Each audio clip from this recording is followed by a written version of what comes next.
So the scripturists will genuinely say that they do like authority, and sometimes it will take Augustine out of context. Martin Luther would quote Augustine when he liked what Augustine had to say, and Martin Luther threw Augustine under the bus when he didn't like what Augustine had to say. Martin Luther was a hypocrite, okay? Martin Luther was an asshole and a hypocrite. Utterly, I mean, seriously, once you read this man, and of course Calvin quoted St. Augustine something like 4,190 times. So Calvin quoted him a lot. They relied heavily on Augustine, except when they didn't like him, right? So let's continue. So the early Christian church believed in the real presence of Jesus in the Eucharist, right? A literal view. So the early church, the earliest historical church, believed in the real presence, the literal view. Obviously, it's a mystery. We, from our physical perspective, we don't see what's happening on a spiritual plane, right? But that is the view of the early church fathers. Now, Gnostics disagreed with this, right? And the Protestants that came afterwards agreed with the Gnostics. Okay, so now Saint Polycarp, yes, also every church takes as literal flesh and blood of Christ, yeah. Now, Gnostic pretenders disagreed. They supported a symbolic view. Now, the early church took the literal view, Gnostics took the symbolic view, and then the Protestants took the symbolic view largely, right? So the Protestants agreed with the Gnostics, but they're real Christians. But the Gnostics are not Christians, but the Protestants, who have exactly the same view as the Gnostics, are real Christians, because when 1 + 1 is equal to 5 by the Gnostics, then they're wrong. But if 1 + 1 is equal to 5 and you're a Protestant, it's right. Sure. Something like that. Beliefs about whether Jesus had a physical body or was purely spiritual influenced these differing literal or symbolic interpretations. This is based on the Gnostic view. Remember, I've covered plenty in the past in the Gnostics, how the Gnostics were saying Jesus didn't have a real body. Jesus could not have come to earth in matter because matter is dirty, matter is evil, therefore Jesus was a phantasm. He was not real, he was a ghost. Hi Leute, danke für eine tolle Arbeit, deine Videos und Lives sind sehr lehrreich. Keep up the great work. Thank you very much, Rotom Electric. Thank you, I'm very grateful. So, now, Gnostics exploited ambiguities in the passages and in translations to prevent definitive conclusions from biblical evidence alone. Gnostics are brilliant, fantastically good at taking text, spinning it, making narratives. I mean, amazingly good. I'm busy preparing notes on that topic right now. I actually started on that today, making notes on how they deceive, how they lie, how they twist the truth, how they build their lies. So, but thank you. Thanks, guys. Okay, so now other principles like ecclesiastical authority are required to determine an interpretation.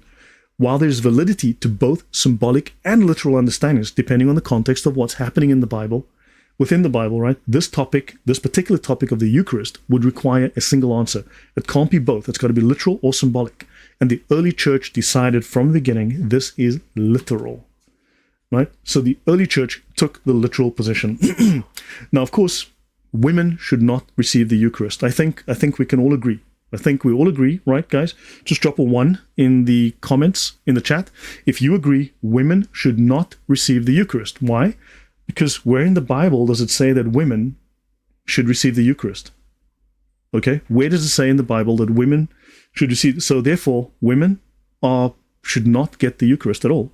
I don't know, this is wrong. This is anti-Christian, it's anti-biblical that women are getting the Eucharist. And I think this needs to stop because it's not in the Bible. It's not in the Bible, right? Jesus only had men present at the Last Supper. Bible alone, baby. So during the time of the Eucharist, what happens is in church, the women should go outside. We need to send the women out. Sorry, it's Eucharist time. Just go stand out in the rain for a little bit if you don't mind. Does this make sense, guys? I mean, it's not in the Bible, right? The example of the Bible is that there were only men there, guys only, right? So am I wrong? Am I being ridiculous? Is this stupid? I think once we all wake up, but yeah, that's kind of dumb. The gospel accounts of Matthew 26:17-30, Mark 14:12-26, and John 13:1-30 focus on Jesus sharing the Last Supper with his 12 disciples without mentioning the presence of women. Therefore, women should not be part of the Eucharist. We need to ban the Eucharist for women. No women, that's it. So the church is wrong. The church has been wrong for a long time. I don't know how they got there. It's just it's not in the Bible. It's not biblical. You know, what are women doing this whole Eucharist thing? This is sad. Ashley Conway, It's hard to tell when you're being sarcastic. Yeah, I'm being sarcastic, just for the record. Okay. So, yeah. I was hoping the term Bible alone baby would kind of start to give it away. But so the presence of women during the events around the Last Supper, such as Mary Magdalene, Mary, the mother of Jesus, and other female disciples, is mentioned in other parts of the gospel narratives, particularly the crucifixion and the resurrection accounts. Yeah, so the early church was so stupid they got it wrong. They didn't, yeah, they allowed women to have the Eucharist. I mean, just no wonder Martin Luther fixed it. Thank heavens for Martin Luther, you know? So, yeah, so guys, the next time you go to church, when the Eucharist starts, send the women out of the church. They can come back in afterwards, okay? It's a guy thing. Eucharist is a guy thing. It's in the Bible. So the Bible never explicitly prohibits slavery. The Bible even has regulations for slavery. Yet we know from moral reasoning that slavery is universally wrong. Christians abolished the slave trade. Christians ended the slave trade. Right, the Brits played a huge, enormous role in ending the slave trade. The North versus South American War, the slave trade. Right, they ended the slave trade. Right, hundreds and thousands of white American men from the North died to end the black slave trade. Right, so understand that we know it's wrong, but it's not in the Bible. So the Bible condones stoning disobedient children, but that practice would be considered barbaric. Well. Also, the Jews never stoned anybody. I don't think there's any evidence or any records. I don't know that there are any records that I've seen that the Jews even, practice this. It's in the Bible, though, but they didn't practice it because the Jews actually believe when you speak to them, and what you learn from, and this is oddly from the Talmud, and if the next person to lie to me about the Talmud will get banned, I don't care. You're going to get banned. I don't care what you have to say. Lie to me, get it wrong, I will ban you. Is that they state that the whole point of man's development is to move towards better justice, is to move towards greater morality. And so therefore they didn't implement this because they felt that this is wrong and they need to move towards more holy, better, more moral ways of fulfilling justice. But the Bible says slavery says, okay, the Bible says slavery, yeah, the atheists say that all the time, that slavery is okay. Yeah, exactly.